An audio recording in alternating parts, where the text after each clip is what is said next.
Hey Panda Nation, you are listening to the Inverted Gear podcast with your hosts Nelson and Hillary. Join us every week as we take you behind the scenes into our brand, discuss upcoming projects, and conversate beyond the mat with the interesting people we've met along the way. Inverted Gear podcast episode number 6. My name is Nelson Puentes, joined by my co-host. Hi, Hillary Witt. And our guest today is Duncan Watt. How you doing? People who are watching video, these guys are over here now. So that's why I'm looking away. It's not like I'm checking my Facebook or something. Hey, Duncan, how are you, man? Super good. How are you doing? I'm drinking my, I heard that your first coffee of the day is supposed to be called the Royale. This is not my Royale. This is like the end of the French press right now. So. Okay. I started So early. you are in New Hampshire, correct? Yes, sir. Tell me a little bit about Jiu-Jitsu in New Hampshire. How long have you been training? I have been training Okay, so I trained judo for 13 years and then then moved to Providence, Rhode Island, trained down at Burroughs there for jiu-jitsu. Just started as a white belt and for about a year, and then moved up here and met Dr. J. Mansfield. He's not really a doctor. Well, he's a doctor, but not of like medicine. And those guys, I don't know how long, like 6 years now, probably 6 or something. Maybe Yeah, this is at what's the name of the academy? Port City, BJJ. And Port then City that Brazilian is- Jiu-Jitsu, yes. You guys have some of the best atmosphere I've ever been in a gym. It's such a fun gym to visit. I really enjoy every time we're up there. You could qualify that as atmosphere if you want it, yeah? Big personalities, how about that? Lots of big personalities. For Some sure. very short people with giant heads who have big personalities, and then also Jay. That one for sure. No, We'll have to get that guy. Yeah. Yeah. We'll get that guy in the podcast eventually. Yeah, to be clear, I have I just go there to train, or have been for a number of years. So I don't have anything to do with the actual administration of the club. That's Jay and George. But yeah, the club has a really interesting lineage where, I mean, we can talk about that another time. But whenever you want, it's a cool lineage. One of the great things about the club is there are a couple of black belts that will teach from time to time in the area. There's a guy named Jim DeLuca, who, if you don't know, you don't know. But if you do know, everybody goes, "Oh, Jimmy!" Right? You know, great guy. Older martial artist, black belt under Roberto Maya, and we call him Coach. And he shows up, and everybody just sort of straightens up, gets your act together, because he's an amazing man. Of course, Jay, a giant person, came in a silver medalist at Worlds last year. So not fucking around, and also black belt from Roberto Maya. And then George, who you know pretty well, and people who follow the inverted gear thing have probably seen you guys standing around with a really small person with a giant head who looks sort of like Chael Sonnen. He's our muse. Is he really?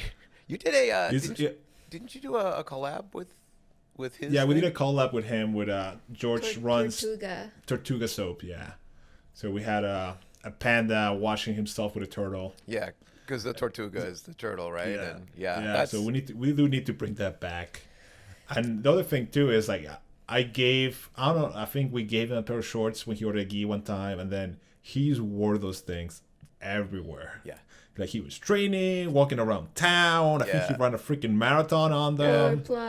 Polar plunge. So we're like, all right, we should get a pair of shorts that are also like compression shorts and a bathing suit. Yeah. For George. Right. Yeah, he was kind of the muse behind the camp shorts. The camp yeah, shorts, I mean, right? the reality behind that is probably the reality behind that is he probably only has like 2 or 3 things in the whole world to wear, and he just doesn't wash them very much. So that's really what's going on. Oh, that's amazing. We love you, George. This is how we show. We love you, George. Yes. So, Duncan, one of the things you are known for those listening to the podcast, is that you are a musician. Sure. Yeah. That's what I do for and a living. you work on this tiny little game called League of Legends. League of Legends, when I got started with League of Legends, there were only a few people working on it. The original audio producer and composer ended up getting a gig with a really cool company, and he's a friend of mine, and he pinged me and he said, "Do you want to take over this project?" And it was pretty small at the time. There had been some success with the game before that, called Defense of the Ancients, and it's one of the people who made that. They call it Dota at that time. This is not the Dota that is out now, but the original Dota. And that was basically it. I got involved, and it was myself and an intern, and we made all the audio, and I wrote all the music. And then right when it delivered, right when the project went live, there were still like only 30 or 40 people working on that. And this is an international, multiplayer game at the time. It was really small, and nobody really knew whether it would do well or not. And then I got a gig working in-house for 38 Studios, which was building a big World of Warcraft killer and all that. And I'd never worked in-house before, so I kind of jumped at that chance, and that was last time. So maybe a number of years later, around 2011, I think. I'm sorry if I don't have the date right. I have worked with Riot again, and I made the music for one of their levels called Twisted Tree Line. But most people, if you're watching on video, don't care about all that stuff. What they care about is that I am the voice of this guy, and I am also... You're the voice of Blitzcrank? Yes, and also this guy. Ramos. Yeah. Interesting that you know those already. Yeah, no, I didn't know. Yeah, you did the voices too. I cannot have that game on my computer because he sucks my life away. That's terrible. Yeah, you're a father now, Nelson. I'm a father now, so I can't just play League of Legends for hours. And that game hits like all the right spots on my ADHD brain. Yeah, it does. It just lights me up like a Christmas tree. I had to stop playing. People would identify me, and because I had anything. If anybody who has anything to do with the game, it's immediately die in a fire, uninstall, then reinstall, then die in a fire and uninstall again. It's just continually telling me why I suck. I never really was very good at the game anyway, but I can't believe you're fucking getting boots. Like, okay. And everybody's 8. It's like bring it down, 14-year-old. There is no down. That's the thing. It's kids making you feel bad about yourself too. Yes. I remember like the last time I was playing, somebody told me to take my old ass to bed. Oh, no. I was just so offended. Well, yeah, a little inside, because it's fun to do a little bit of inside baseball from time to time. Right early on, right when I started working, they had already had the game working pretty well, and the only people who were playing it were, there were like 1,500, we call them betas, people who are around the world that will test, without talking about it, right? So beta testers. And then in-house, this is out in Carson City. I'm terrible with California names. I've never lived out there. I apologize. It was the original office, so they would play every day, twice around lunchtime, and then again before that, they'd have like a big group play test, and us old guys would play test, right? And then we would all yell at each other, basically griefing, which is what you're talking about, and the young people would actually not do that much. They'd be like, "You have to be serious right now." I'm like, well, no, the whole fun here is making fun of whoever you're, working with, right? So originally they were going to make it so that you could talk to the other team. And then cooler heads prevailed. So you can kind of talk to the other team, but you used to be able to identify like whoever like is right in front of you. This is 5 versus 5. You'd pick like the other team, number 2. You could directly talk right to that person. It would have been a complete disaster. I mean, think about it. So yeah, it worked out in the end. Yeah, I mean, there's a fascinating Netflix documentary about it. It is just fascinating to watch. There's a Netflix documentary about League of Legends. I had no idea.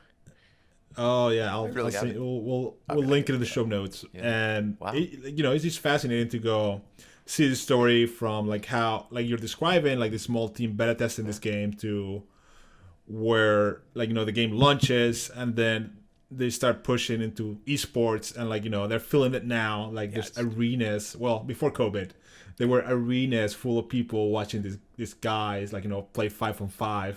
Yep. And it's just hilarious how big it got.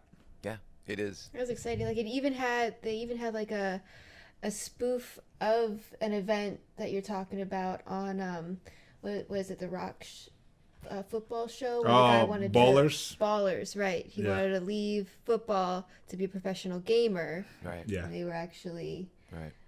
looking for the team. I don't know. It could get exciting. I don't necessarily have to play, but it's a real thing though. I mean, they're 100% you know, millionaire professional gamers at this point. It's on track to take over. Well, without being, you know, too blasphemous, there are certainly far more people who play you know, games, esports, than play regular sports professionally. That's the thing that's really crazy about it. It's actually worldwide, with the exception, of course, you know, soccer, European football. So, yeah, it's crazy to think that it's such a big thing. But you know, let's put it in reality. Everybody turns their music off. So there you go. Nobody's listening to my music. Yeah. Can't be distracted. Wah. No, it's totally fine. It's a sport. What do you want to do? Yeah. So Duncan, how many instruments do you play, and what did you start with? So both my mom and dad are classical musicians. My dad's was, but my dad was never professional. My dad's was going down that line. I don't think that's me, but if that's me, did you hear a bing? Did you hear a iOS thing? No? Okay, good. I just want to make sure you didn't hear it. Thanks. So both my mom and dad are classical musicians. My dad was never a professional. He was on track to be, but he rejected it. He was a pianist. And my mom's was at the time, a national class, sort of world class harpist. She still is a harpist, but she doesn't play professionally anymore. And they're both doctorates in psychology. So there you go. Welcome to my, you know, my overachieving family. It's just, sounds like an intense environment. Yeah, it's a cool thing. Anyway, so I was a trophy kid. I was like 10 years old, and I had my little suit on, and I'd play the Warsaw Concerto in front of all these people. So I didn't really even know like about music. It was just like what you did every day, most of the day, and that was the way it was. So, but it's not a sad story. I mean, by the time I got into middle school in America, that's sort of 6th, 7th, 8th, pre-high school. I was like, fuck this, I'm playing the trumpet, I don't want to do this anymore. And I mean, like, that was big rebellion there. And so, I stopped playing the piano, played the trumpet, made all state. So, you know, still competitive. Nice. So, yeah, you enjoyed playing the whole time. You weren't turned off by it. No, I hated it most of the time. But around the time high school came along, I could start playing with bands. And that was great because it would piss my parents off. It would piss off all my relatives. And I'd make money. And I was still super young. So, like, we had, like, all the good players. And we go play the other high schools around. Young people, this is back in the 1900s before the internet. So we would just go to other high schools and play dances. And they would all get together and dance. And it was cool. And so, yeah, I had my own band. And then I left home when I was really young. I left home when I was 17 and went on the road. So it was basically piano and keyboards. Then I learned how to play the guitar, but I knew how to play the trumpet. As an older person, I think it's a wonderful hobby to try to learn some of the other instruments. So, you know, I think after you play for a lifetime, you can kind of pick up other instruments relatively quickly. The hardest one is singing, you know, just singing authentically is probably the hardest one. So, but yeah, I can't play like the violin. I can't do things that, a lot of things you can blow into and a lot of things that you can hit with your hands or sticks, but it's tough to play the violin. That's a special thing. If you can do that, forget about it. So once you started training in martial arts, judo, Brazilian jiu-jitsu, any of the lessons about, I don't know, deliberate practice or any of the habits you developed from learning instruments carry it over? Yeah. If you can most people know how musicians work through a few basic stereotypes. The stereotype of like a classical musician, where you get up in the morning, if you play the piano, you're going to go play the piano for 2 or 3 hours, go get some lunch, maybe do some composing, you might teach, and then you're going to play the piano for another couple hours at the end of the day. You might travel to a performance, your idea of social music is playing in an orchestra, that kind of thing. I don't know that connection works very well with how martial arts works. Some of the practice, maybe someone who's extremely serious, about Tai Chi, that may be a connected, maybe a Venn diagram there, like a similarity between those two processes. But most people also understand how jazz musicians work, where, you learn the basics of the song, you learn a tremendous amount about improvising, and then you can play it by yourself, but it doesn't really come to life until you have someone there playing it with you. And then there's another angle where if there's an audience and they're connected, if you're playing well, if you're a good musician and they're interested, then there's like that third angle. And I think, to answer your original question, the similarity between learning, playing, performing improvised music, especially like American jazz music, and jiu-jitsu in particular, is almost dead on. I think the martial arts, I trained just a little bit of striking when I was younger, but I didn't even get into to judo until I was in my 30s. So that was a big deal at the time. It was terrifying. I don't have beat people up, I didn't live in the street.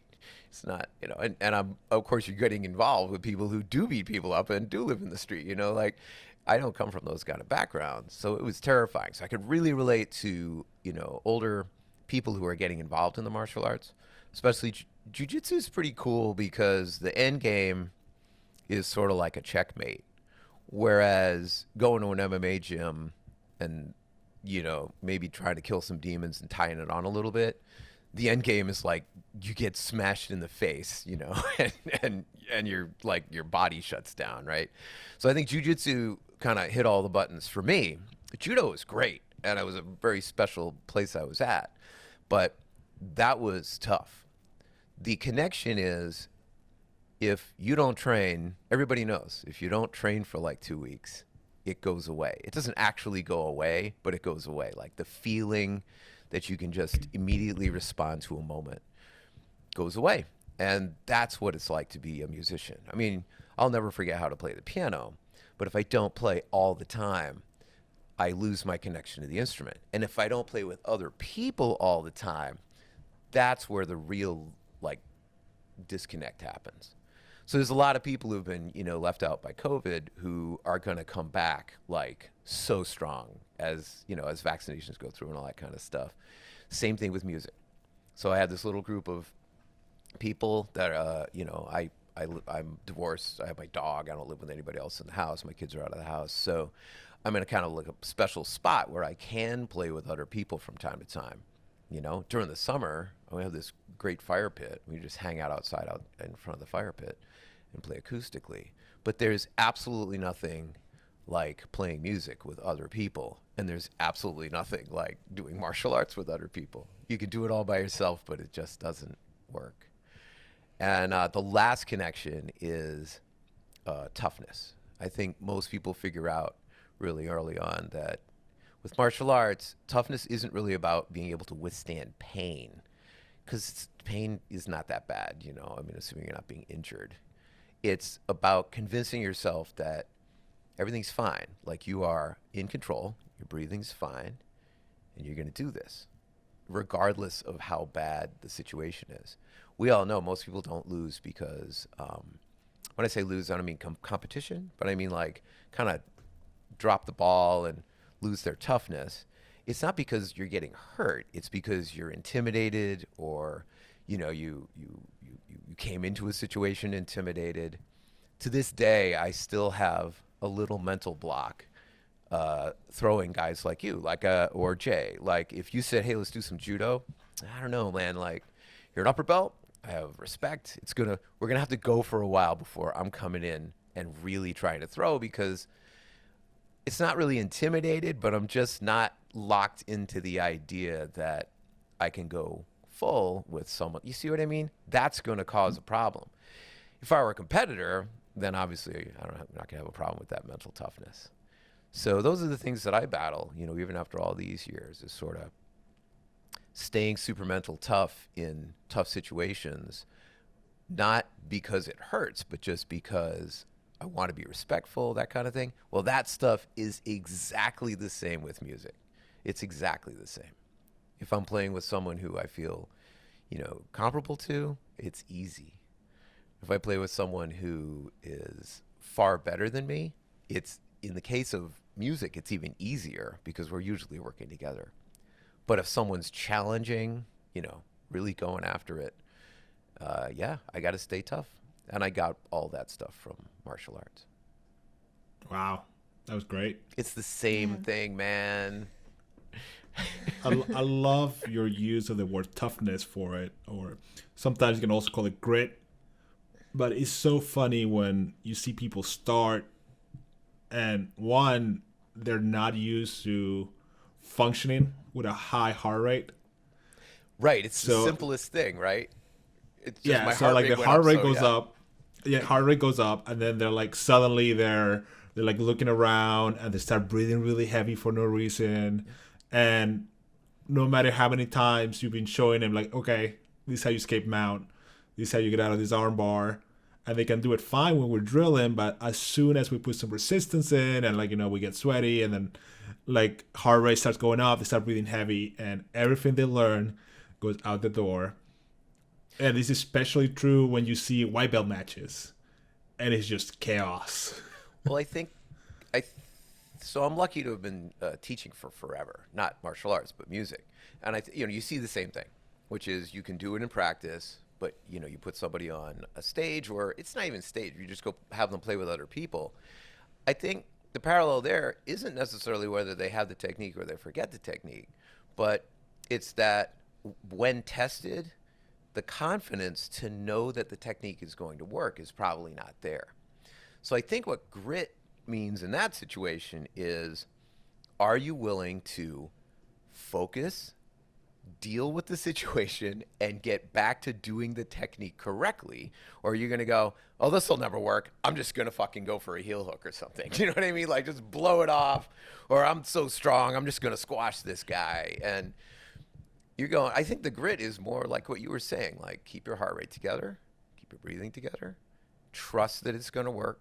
And that's one of the great things about, I'm a 2-stripe purple belt in jiu-jitsu. I did real well in judo. I'm not a competing jiu-jitsu athlete, but I did compete in judo for quite a while. And I never made quite black belt there. We were competing, so black belt was one of those things where you wanted to make certainly sure that you were ready. It's like in Japan, all the high school kids get black belts, but in America, especially living within 50 miles of Jimmy Pedro's place, just toss on a black belt and go compete, you're gonna get killed. So, but in jiu-jitsu, I think even as a purple belt, having done it for a while and with the background in judo, you go look at, we have some monsters, these 250 plus, guys. And I'm super old and I'm broken. I mean, both my knees have ACLs and all this stuff. And number one for me is if I gas, it is over, right? So I got lazy man jiu-jitsu on my mind, which is, no problem. Either I'm going to get there right away and stay on top, everything's great. Or if that's not the case, dude, I'm just going to chill, get to the spot, slow things down, right? I mean, that's how I think you'd want to approach it. So for me, grit is don't rise to the bait. Don't turn it into a thing. And the funny thing is, it's the same thing playing music. If you play little gigs, after a while you get confident, it's going to work. You're going to be fine. But you play larger gigs, and in the beginning, when you're younger, you're like, oh my God, there's 1,000 people out there. I really better be good, right? Then you get a little older and you're like, tell me this is not exactly the same. It's with competing. You got to go, okay, wait a minute. If I think I don't have to be good here, and that's not how you work. You have to always be good, right? Then you begin to have the confidence of knowing that what you're about to do could work. So stay the course. Then I'm a lot better at music than I am at jiu-jitsu. It doesn't matter how many people are out there. And then what really matters is whether you're into the song, then you're into like your friends who you're playing with. Man, there's nothing like that. So if everything's cooking, I don't care how many people are watching. You know, I've been lucky. I've played some stadiums and things like that, and it's really actually harder to play in front of like 50 people than it is, you know, in front of thousands of people.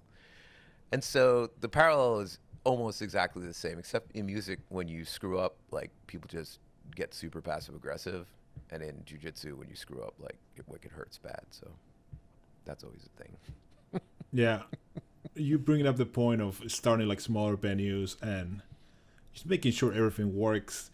It's something when you see guys start competing, it really takes some time for them to build that callus, like that mental toughness, grit, whatever you want to call it. Of it's like, okay, I'm gonna walk out there and I'm gonna do the same thing I do in the training room.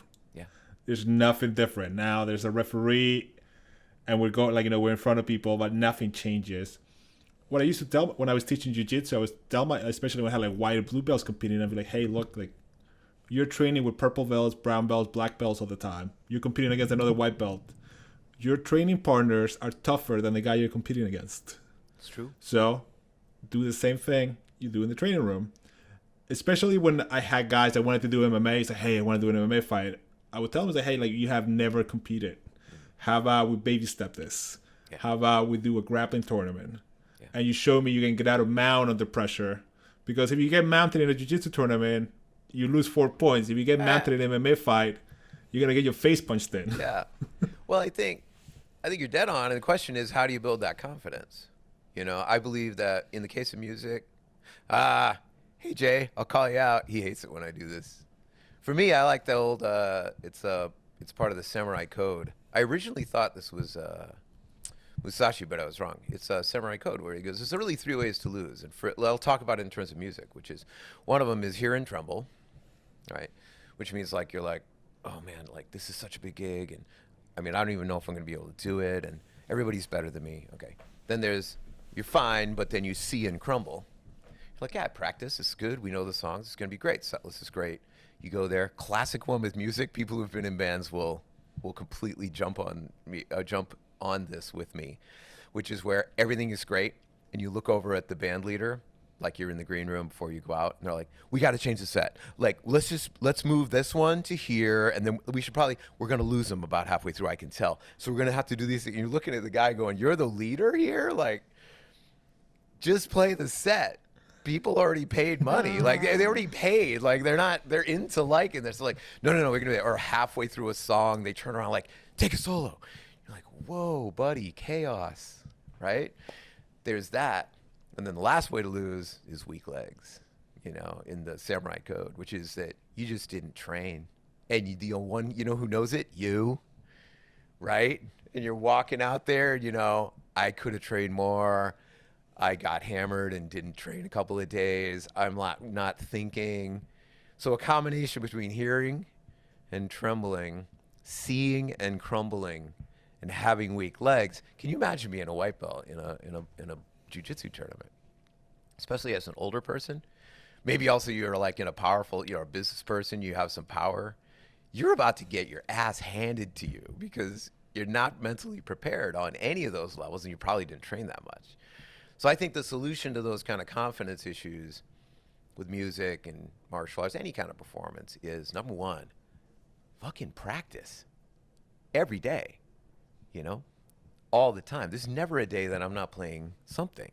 I still go da da da da da da da da da da da da da da da da. If you play the piano, any classical piano player knows what I'm doing. These are called hand-in exercises. You learn them on the first day. You know, it's like, do your training, right? Maybe you got to do, you know, for me, my triangle sucks. And it's like what I would need to do if I were really going to be serious about jiu-jitsu as more than like a hobby that I love, is every morning I just get in and fire off 50 arm locks, 50 triangles, 50 omoplatas, 50 arm locks, 50 to the top, from the bottom, from full, half, just get to my spots. How long would that take? 45 minutes, 50 minutes, right? Then go do class. It's not that hard. And I knew that if I did that, I'd feel much better about competing. You see what I mean?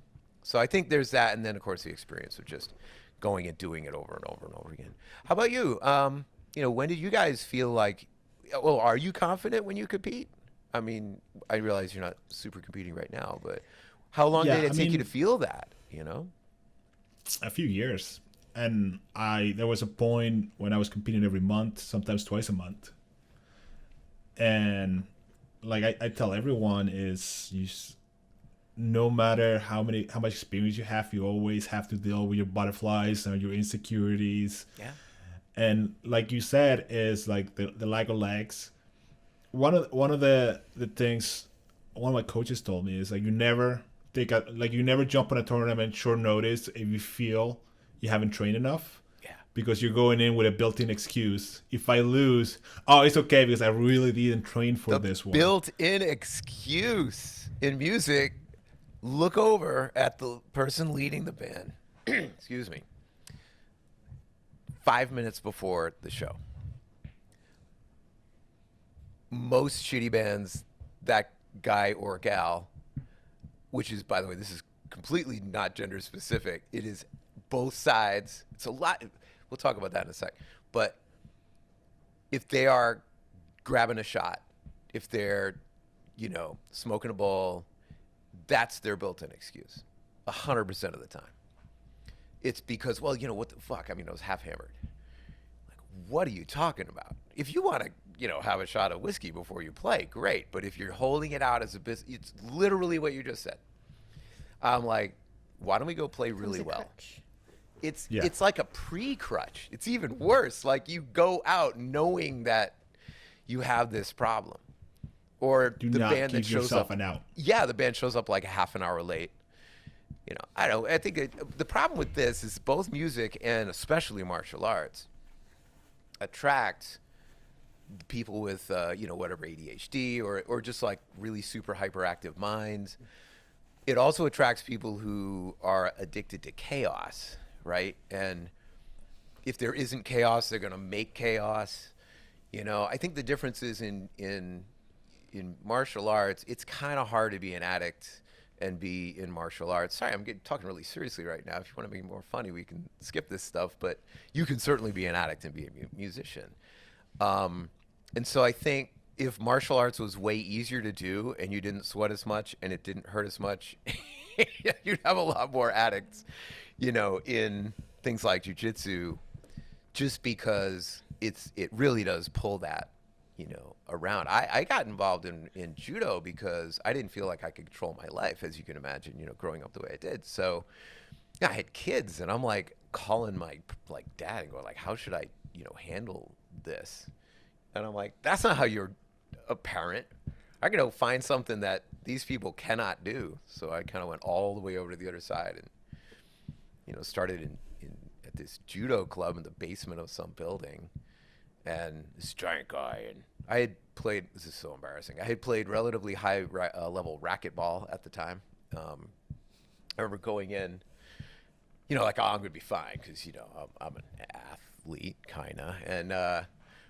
And I remember looking at him and going, so, do you guys compete a lot? I kind of want to compete. Just like right out of what you were saying. Like I have no idea what I'm talking about, no idea what I'm signing up for. And he just sort of waves his hand. And I'm looking at it's just like medals everywhere, right?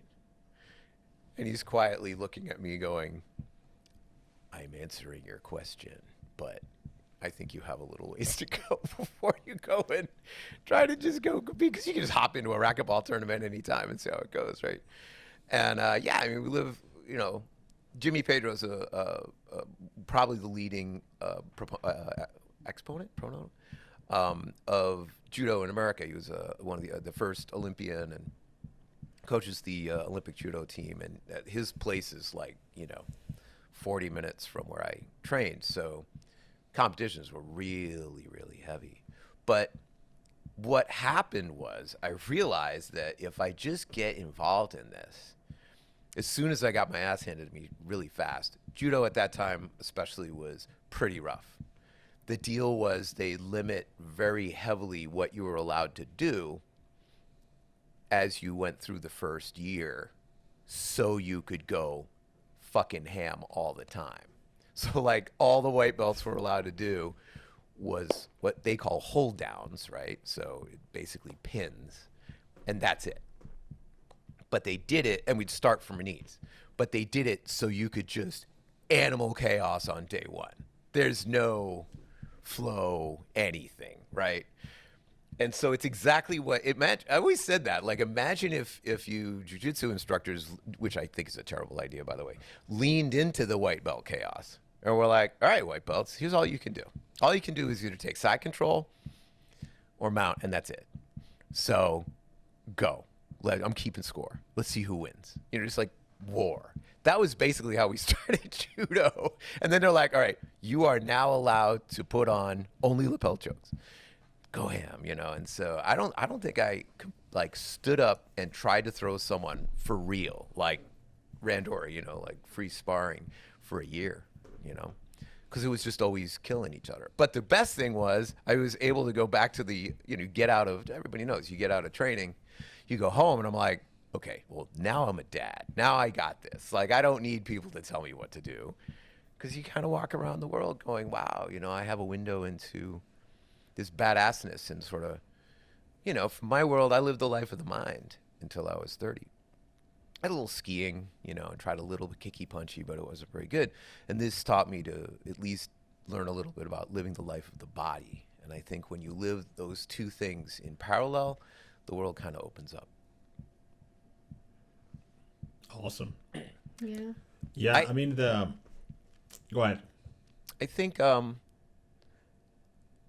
of the things I notice about martial arts, with apologies to you, Hillary, like when you look at things from a gender point of view, I think one of the things that bothers me. So, do you mind if I call out the other podcast on your podcast? Go for it. Okay, so George and Jay have a podcast called the Great Northeast BJJ Podcast, which these two wonderful people have been on a couple of times. And one of the things that comes up on the podcast a lot, so I don't mind if this causes a little bit of a commotion, to your listeners, but if you look around, the vast majority of people who end up moving through jiu-jitsu into the, into the upper belts, compared to the number of people who quit, can be mapped to how large you are and how strong you are to a certain extent. You're going to see small people will, depending on your club, right? But small people will bail a lot faster than really powerful, large people, even if they haven't trained. I think especially if they haven't trained, right? And so I think there's that old myth, which is that jiu-jitsu is like, it doesn't matter how big you are. Like, if you know your jiu-jitsu really well, you're going to beat the hell out of anybody, regardless of size. I think some of that early on, it's certainly in America, there were not a lot of women training jiu-jitsu. Hillary, I'm kind of opening up to ask you more than, I certainly don't want to be instructive here. I'm not in a position to do that. But I noticed that women who train and move through this figure a lot of the stuff we're talking about out pretty early on, just because they're faced with dealing with all of this stuff in a regular class so much earlier. Do you think that's completely crazy? Is it a different experience? It's probably different for every single person when they start, where they're coming from when they start, how they compare to their classmates. For me, my story might be different than the next girl, but yes, like it's definitely, you have to be tough off the bat, right off the bat. Away. You have to demand, like you not only have to respect the mat and your classmates, but they need to respect you too. Yeah. And it has to, you have to be tough. Like, some days I did not feel tough, come home cry, my ego was bruised, my arm was bruised, whatever it was. But there is something to the sport that makes you want to keep coming back. For me, I even experienced that, those adrenaline dumps, and I would get panic attacks, but it was that toughness to want to conquer that. I didn't want that anymore. Right. I didn't want to experience that in real life if I ever had to come across that feeling again. So the jiu-jitsu class was the best place I could learn and overcome that. But it definitely makes it better to have the support of the others around you. Yeah. To get through some of that. whether it's just a training session or you're getting ready for a competition, experiencing taking the gi off or putting it on, changing the rules a little bit. But it is that toughness to want to get better and want to move forward and get over whatever those fears or feelings might be. But I think... Go ahead.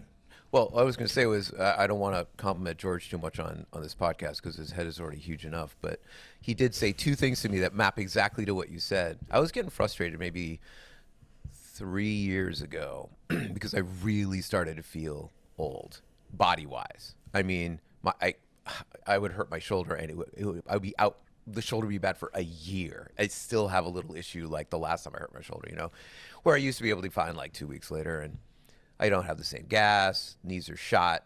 I need to get surgery. I'm not getting it. Neck doesn't work. All this stuff, right? And I was getting frustrated. And George said the two things basically that you said, just sort of in George land. He goes, one, you need to control your jiu-jitsu. You have control over your jiu-jitsu.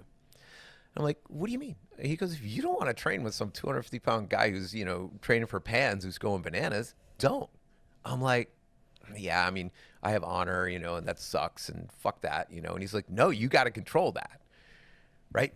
So the other thing he said was, you have to be here, not just for yourself, because the club depends on the rest of us. And he goes, if you're battling with this shit, what do you think it's like for some white belt guy who's also whatever, over 40 or whatever, I'm going to be 57, right?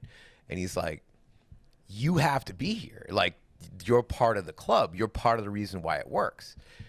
And it's just what you just said, Hillary, like from a little bit of a different perspective. But like, you can't just say, I'm going to just shut up, slap hands, and go bananas. Well, you guys train with like John Blank, for an example, right? He came in one time and I was like running an open mat.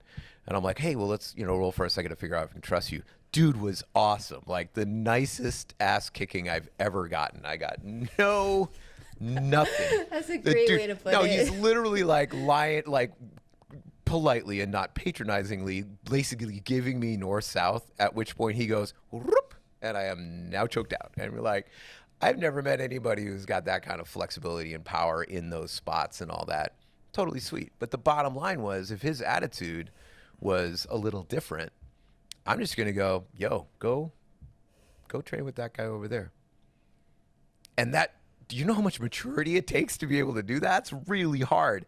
Not because I don't have the fire, not because I'm not ready to go in there and I'll go out on my shield like anybody else. That's what I learned from this. But as I got older, I'm like, damn, I have to control this. And then, like you said, it's the people around you. If you're at the right club, people recognizes real. People at the club will realize that, you're a white belt and you're getting your ass handed to you, and they'll say, hey, let's roll, And so I try to be that guy. I try to, when you look around, especially there's times where the club has a lot of people. A couple of years ago, there were a lot of people at the club, and someone new would come in and, if you don't mind, the one quick little story is I won't call the guy out, but he's a very high level jiu-jitsu dude. He was on, the UFC reality show, and he was a contender and the whole thing and a monster. And if you see him, you're like, you are telling the story. But he tells the story of going to his jiu-jitsu club for the first time. He was a college wrestler, he was tough, all that. He goes, and there was like these stairs that you had to walk up. And he goes, I got out of my car and I walked to the stairs and I couldn't do it. And I got back in my car and went home. And you're like, dude, like national class college wrestler is having fear going up these stairs. He's like, I actually went back the second time and I said, I'm not going to not go this time. He goes, I walked like halfway up the stairs and I stood there and waited. Then I'm like, come on. I walked up and I went through. And he goes, that was like one of the hardest things I've ever done. And then I try to map that over to some person who's weak and wants to come to the club to be strong. And I realize that was me. That was me. And so, I'm reaching out to people whenever I can. I'm not treating them, like they're, I'm not trying to be patronizing. I'm saying, let's just roll for like 20 minutes here. Let's just back it off a little bit and take a long roll and see how it goes. And it gets way easier for everybody, right? You know, I'm a big proponent of that kind of thing, of just rolling for a long time with someone who you can trust, where you're not just getting your, you know, it's not how many taps can I do in 20 minutes. It's the other way around. It's like, what if nobody kills anybody for 20 minutes? Anyway, I find that to be a confidence builder. It's very interesting when you're coaching or you're running a practice session and you have these young guys that used to roll in a very hard pace all the time. And then you grab the remote for the timer and you put it like in 10, 15, 20-minute rounds. Yeah. And the look on these guys' faces. Those are my favorite rounds. I mean, we don't do it enough. I usually have to say, let's go. I'll stay after and we'll do some long rolls. Or we love coming in on Sundays, you know, when we can do this again, having people coming from all over the place. And, you know, it's an open mat kind of thing, which I'm looking forward to, you know, soon, hopefully. But inviting people in from around the place. And if it's my deal, I mean, that's my way of giving back to the club. I'll run Sundays a lot. I don't, there's no timer. I don't put a timer on, you know, and you can see a lot of people, especially like you said, these younger people, and I'll say, hey, let's go roll. And they're sort of like, you know, not with me. They're like, where's the timer? Like, well, what is the deal? And I go, well, let's just roll. It'll be fun. Like, don't kill the old guy. Let's go, you know? And the first 2 or 3 minutes are a disaster, right? Especially if they're like a, you know, whatever, a new blue belt or something like that. And I'll just tap. I'll be like, that was cool. You know, let's keep going. We keep going. And then sure enough, like 7 or 8 minutes in, everything starts to become what you know it is going to become. You know, you can't, you know, I'll roll for 2.5 hours or something on Sunday. We get in, you know, at 9 and go till noon, not straight through, but 2.5 hours out of those 3. And I'm not going to blow all that stuff out. And like I said, you gas out the old guy, it is over. The whole day is ruined. You know, like I can't gas. I got to stay in control. So, you know. But yeah, going back to that, it's like, so when I look at someone, you know, again, I don't mean this to be a call. It feels like I'm calling you out, Hillary. I don't mean to, but someone like you who you're just not a huge person, and there you are. You know, you made it all the way through to black belt. I mean, this can be mapped to a lot of people. People who have, you know, whatever sort of shortcoming compared to a 220-pound in shape, was a high school athlete, is tough already, has 4 brothers. Dude is like made to not quit, right?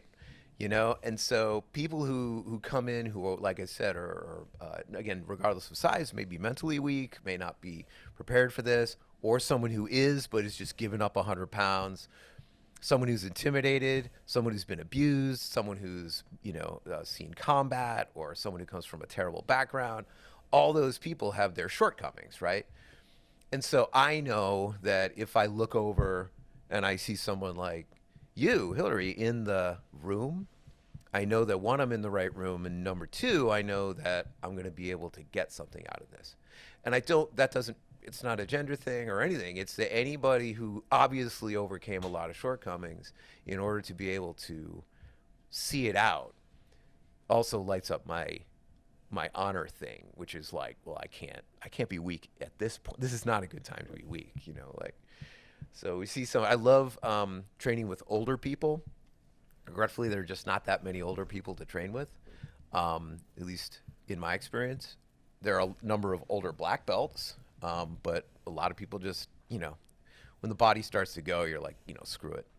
It's not worth it. Also, it's really, really hard on your ego, because I could have beaten the hell out of most of these people, you know, 15 years ago, 20 years ago, but just by sheer will, and now you just can't.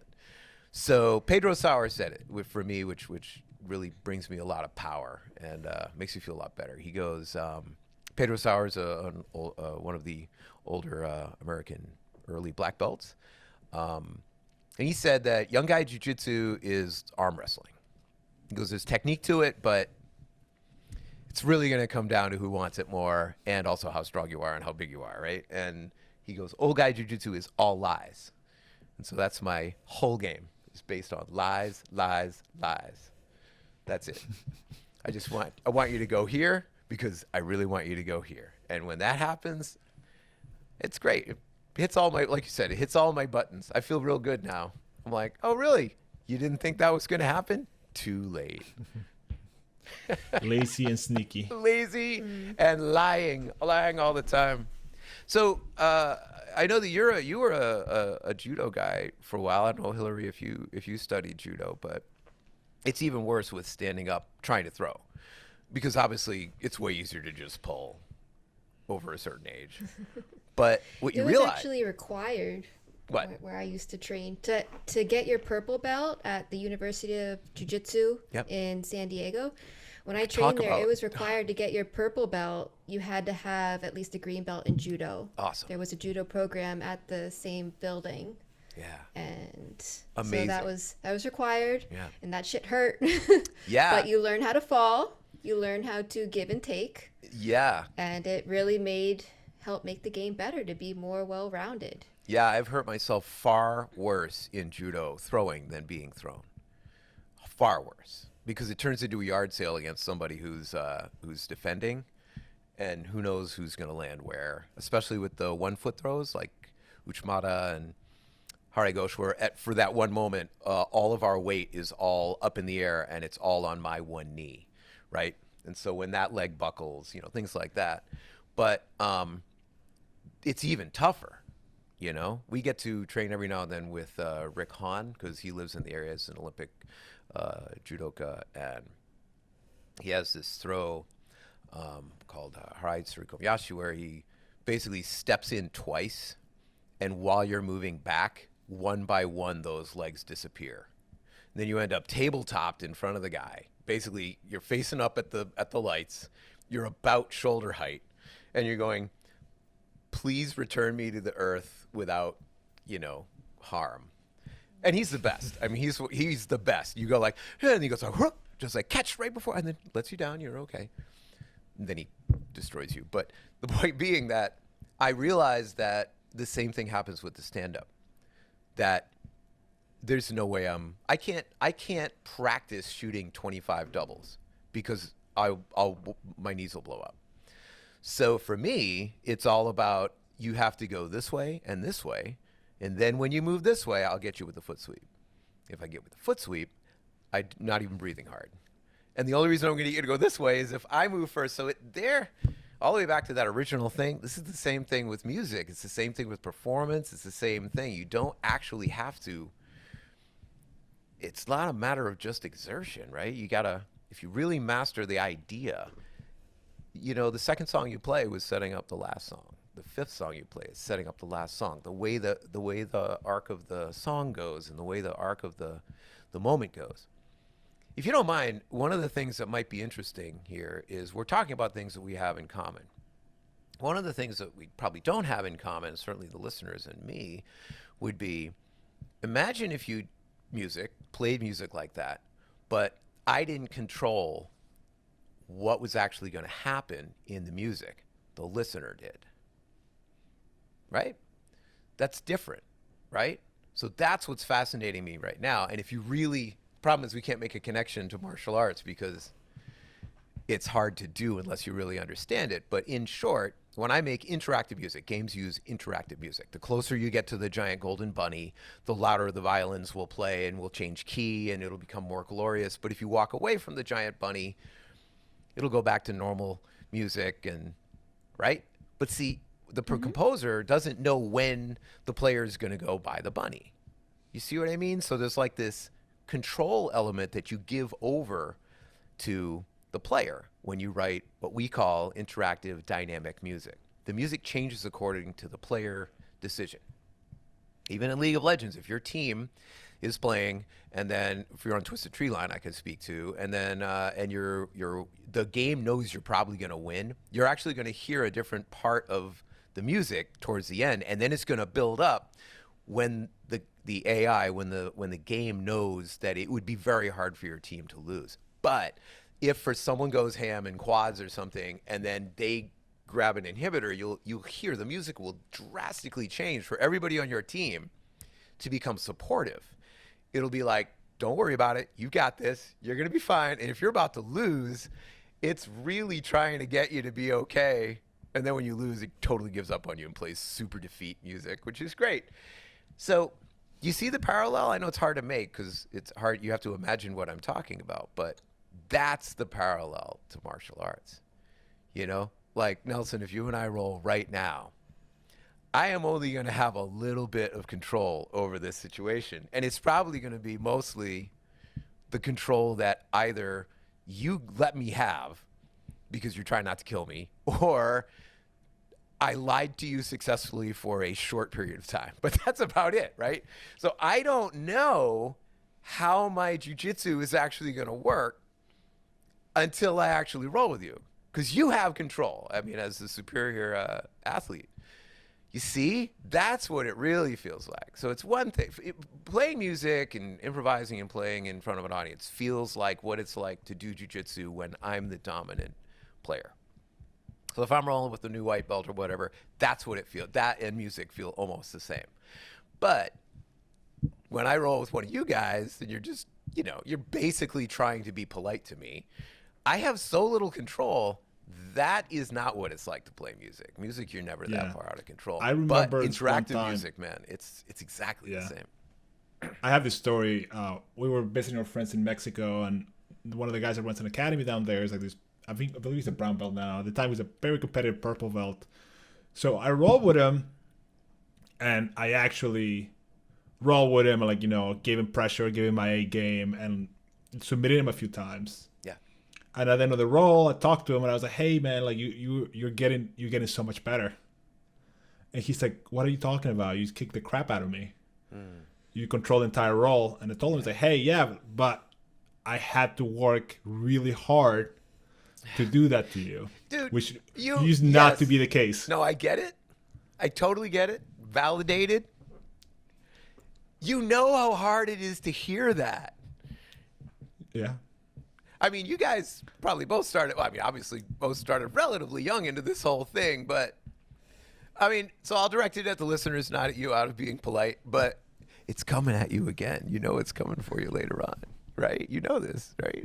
Like all of a sudden I'm looking at these people going, I cannot believe I'm now losing control of this situation. And it's just because you just get old. It just slows down, you know? And it is tough to this day to hear what you said was wonderful and beautiful, and that's why I think you're a great instructor. And you're right, but it's still tough to hear. You know what I mean? It's tough to hear, right? I mean, everyone's been there. You were there when you were younger and smaller, right? Which is you're getting great. You're getting way better. You're like, oh, thanks, thank you, I guess. I don't think I ever heard that. No? No, you can do better. No. You can work a little harder. Really? Yeah. You missed that little detail. How could he talk do it like 50 more times. Yeah. I had a high school coach tell me one time, "You're not good enough to be frustrated by your performance." Oh, wow. Was that a wrestling coach? It was a track coach. Oh, track coach. Well, that's different. Yeah. Yeah, I'm paraphrasing here, but it was like a freshman. I was like figuring out how to pole vault. I was really frustrated. He's like, "Hey, like, what are you doing? Just work on it more," kind of thing. I think the coaching thing, respectfully. I mean, when I say respectfully, I mean to literally everyone. You're talking about like Saulo and these guys. So you talk about respect, right?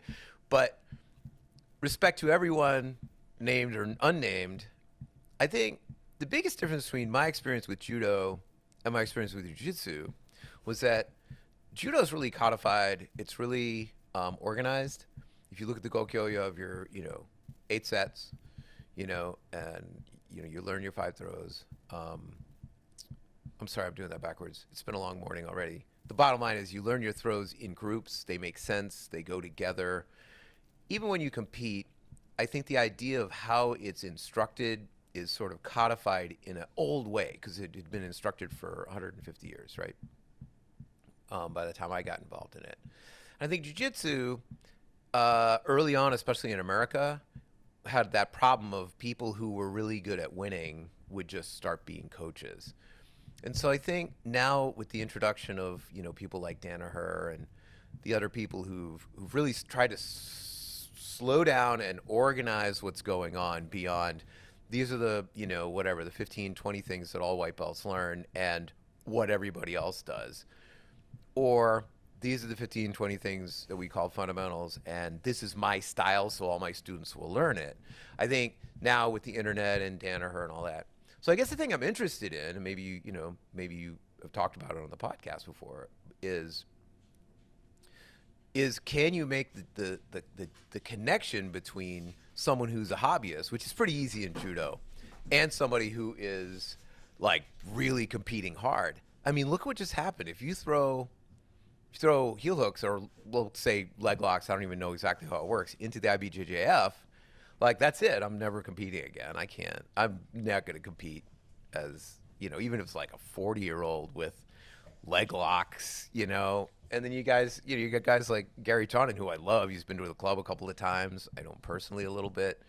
Going, if you're not willing to die in there, you shouldn't be competing at whatever belt. You're like, at this point, how do you coach all that stuff?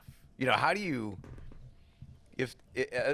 coach? I mean, do you run into that thing where, some of the people that you're teaching or that you're working with are doing these weird, arcane, 10th planet tricky things, and, you're like, oh, I got to go learn that even to just sort of deal with it, For a little while, this squid lapel thing and all that.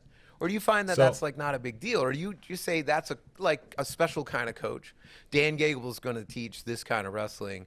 High school wrestling coach is going to teach a different kind of wrestling. What do you think? What do you guys think? I think one of the things we need to realize now is we do jiu-jitsu. That might mean vastly different things now. Yeah. Are you gi? Are you no gi? Do you care about points? Do you not care about points? And you get into the awkward situations where you might have. I was having this conversation with Steve Kwan from BJJ Mental Models last night. You might run into a situation where you have a uber IBJJF guy who only cares about points, and then an old school self-defense guy that just cares about not getting submitted. He doesn't care if he gets his guard pass, and they both gonna have a role, and they both might think they won. Right. The IBJJF guy passed the guard, got to mount, whatever, but he couldn't tap the old timer. So the old timer was like, I won. Yeah. Same thing now is like this submission only guy, especially the guys like only care about leg locks.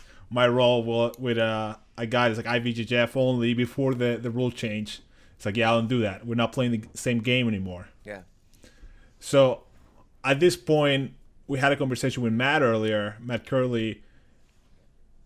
If you are young and you want to learn all there is to jiu-jitsu and you can train a bunch of hours in a week, that's awesome. Learn a little bit of everything and then pick whatever rabbit hole you want to go down into. Yeah. If you're an older guy that trains maybe 2 days a week, maybe for an hour or two each time, you really have to pick and choose what area of jiu-jitsu you want to go into. It's kind of like a video game. Like what character class you want to be, and like what attributes you want to learn. Yeah. Because you only have so much time to train these things, only so much time to drill, and only so much time to like absorb this into your game. Yeah. And one of the things I always did, just because I have ADHD, was I had like whatever you can call it, a season or a specific time that I would be really into Spider Guard and do nothing but Spider Guard for 3 months or 6 weeks or whatever the time you want to put on it. Yeah. And then move on to Del Hiva, and then move on to Butterfly, and then move on to being on top and passing, and nothing back X passes, and then folding passes. So if you have a lot of time, that you can really jam a lot into this. But if you're only training twice a week for 2 hours a week, maybe whatever time you're spending working on the one specific thing might be a year or two. Yeah, plus also because it's going to equate. You run into okay, we're doing Spider Guard week. And okay, now we're going to do omoplata week, and now we're doing takedowns week. And, I mean, the hobbyist type, I guess the point I make, I'm not out criticizing anything. What I'm saying is that from a instructor point of view, not a jiu-jitsu instructor, but from like what I do, it's like I would find that to be a difficult thing to coach, because you're looking out at 12 people, and you got like 3 groups there of like you were talking about, people who are, you know, sort of hobby and then serious and then super serious and then young and trying to get better. I mean, how does the let's say, you know, someone's 40, you know, some guy's 40 and he's starting to feel a little disconnected because he's really good dad and he's really connected to the family, and he's losing that sort of, makes me feel like a guy, you know, hanging him up my bros, and he's not going to go to a bar, you know, and hang out with those guys. And this is like a perfect spot, right? It's like 2 or 3 times a week. You get out, you go to class, you act like a dumbass kid, you beat the hell out of your friends, and you go back to like, all right, let's what are we making for dinner? Like, let's be, you know, good family men, right? I mean, that's a really good spot for someone who's 40 something. How does that person even know what rabbit hole they should get down? I mean, I would figure that that's got to be a coach thing, right?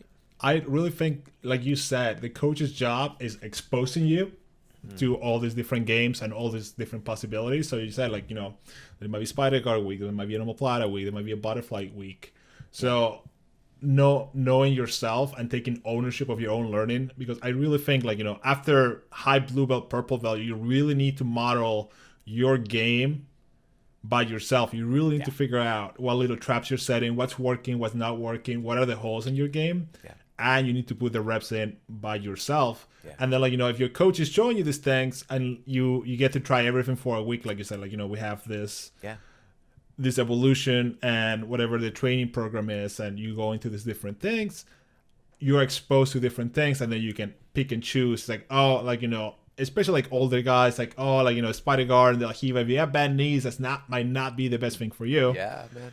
If you're young, 6'5", can you hold on to pen grips and sleep grips, like, so like that might be tailor made for you. But, like, you know, if you're older and, like, we get into some tricky half guard stuff where you can hold the guy down and working to underhook, or even better, just work with the belt grip. I still do the stuff. I still do the well, I'm sorry, I apologize, it's probably disrespectful, but I call it the Shaolin, you know, because it's like sort of like the Shaolin, but the Shaolin where, you know, you're going back. I mean, that is one of the greatest lies of all, you know. But I guess what go ahead. Go ahead. Well, what I guess I'm getting at is that, you know, you watch the actual job of competition change. So right up in New Hampshire, I don't know when this podcast is coming out, but a couple of days ago in New Hampshire, there were a number of high-level people competing, and $1,000 on the line. And not to get too technical on the podcast, but all of us know that if we're training half guard, that if we're on the bottom and that top leg is a little bit lazy, a lot of bad things can happen, right? You could get knee barred, you just simply get folded, you could get smashed, right? So you got to be careful with that leg, right?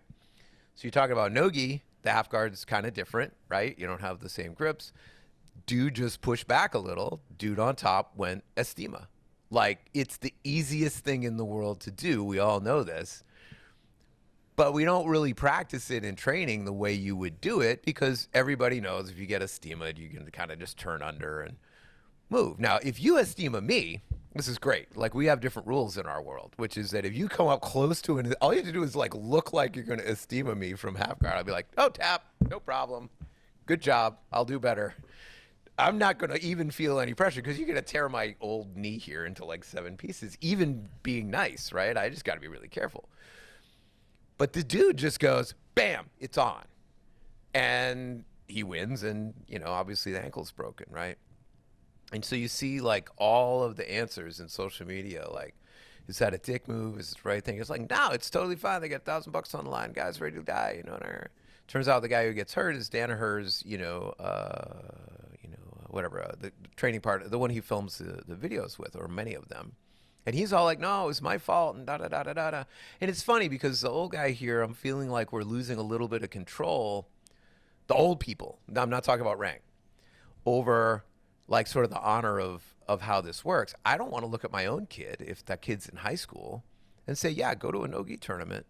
And, you know, if you get your ankle literally torn off by an estima at, you know, purple belt or whatever, and that's what happens, I mean, that's part of the game, bro. You know, toughen up. Like, you can't, I don't want to look at that at my kid. There's got to be a line. I guess pulling it around to the coaching, I'm not negative. They were brown belts and there was $1,000 on the line. So, if you think that $1,000 is worth busting up someone else's leg, that's fine. I'm going to do your thing. But I think we can all agree that it's kind of going in that direction where, you know, the prevalence of no points tournaments, just, you know, submission only, which is great. I don't know. It'd be interesting to see how to coach that. I mean, if your guy was going against this guy next week, you got a brown belt. What are you telling him?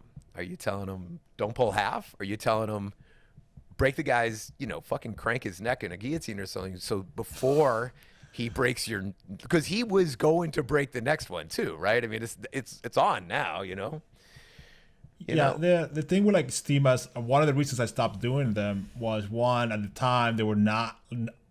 It was really people were not aware how quick they came on. Yeah, and they were just tapping too late or trying to roll out of it the wrong way, and they would get hurt from me just holding the position. Yeah. So for me, it was not worth injuring my training partner. So, you know, I stopped doing it. Right. But if you compete, you got to know those things come quick. Yeah. And you have to scream. Like, don't even tap. Yeah. You have to scream. Right. You have to, like, let the dude know. It's like, all right, dude, you got it. Yeah. And but again, you have to coach the thing right? is, like, if the guy half-asses the steamer, he's not going to get it. Yeah, I know. So it is tough. Yeah, I mean, it's tough because, I mean, a lot of places make a lot of money with kids programs. I mean, that's how you do it. And hockey around where I live, so I live up in New Hampshire, hockey is effing serious around here, right? And so it's great. All the kids play hockey until they go into the Czech league.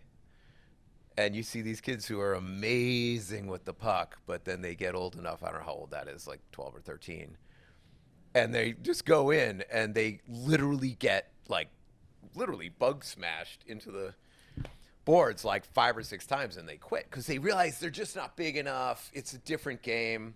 So the changing of that rule sadly gets them out of hockey. Like, they don't play anymore. And so I don't know. I don't want to make this into something it's not, but it'd be interesting to see where this goes in the next couple of years. I know that that's one of the reasons why I like to run on the Sunday thing, because Sunday is like, no, it's not class. It's just we go. Number 2, you're going to roll for a long time. Number 3, the attitude is fucking chill. Like, it's all good. And nobody gets hurt on Sundays, you know. Like, I always say, like, I can't go back to Jay and be like, oh, these guys, you know, got hurt. Like, that would be horrible on my watch. You know, no. So if you want to bring in your competition, sure, you guys can go over there and try not to get hurt and stuff. But it's like an opportunity to take that part of jiu-jitsu out without feeling like as soon as you get to a certain level, well, I'm not going to compete anymore because I got to go to work. And, you know, so it'll be interesting to see how it goes. But I'd like to believe that there's a place for everybody in this whole thing. But I do think it's up to the coaching to make that happen. I hear you. All right, Duncan, thank you for your time today. This was awesome. I'm glad you dug. Here, for really anybody who's watching on the video, you can see the old doggo's down there. Has been hanging out the whole time. Oh, so there you go. Old Jack. He's on his he's coming up to the green on the 18th hole, but he's a happy guy right now, so it's a good thing. What a pleasure. Here too. What a pleasure to do this. Thank you very much for letting me talk about music and all that. I appreciate it. Yeah. Yeah, where can people find you online? So, if you want to get to know what I do for a living, my company is Fastest Man in the World Media. It's just fastestmanintheworld.com. I'm not the fastest man in the world. That's a joke that my wife made when I asked her what I should have called the company. And so I saw her, her ante up, and I matched it. I checked it. So you can get to me on Watt 9000 anywhere on social media. I just started a TikTok. Ooh. I have no idea why, but it works. It's pretty fun, and it's like Twitter but just only videos. So Watt 9000, and fun. If people are interested in getting in touch and talking about video games or whatever, just most of the messages are open. I'll take a direct message. Watt 9000, and obviously if you want to come up to Port City BJJ once all this stuff opens up again, I'm going to be there for the next 30 years. So. Awesome. It's not who. What did Chris say? We're hoping to see you sometime later this summer. Yeah, I'm sure. Yeah, so you can meet number 2. Yeah, I understand. This is good. Thank you very much for the opportunity to talk to you guys. No, I really appreciate it. Are you guys going to keep this podcast going? What do you think? You like doing it? Yeah, it's been a lot of fun. Very good. Absolutely.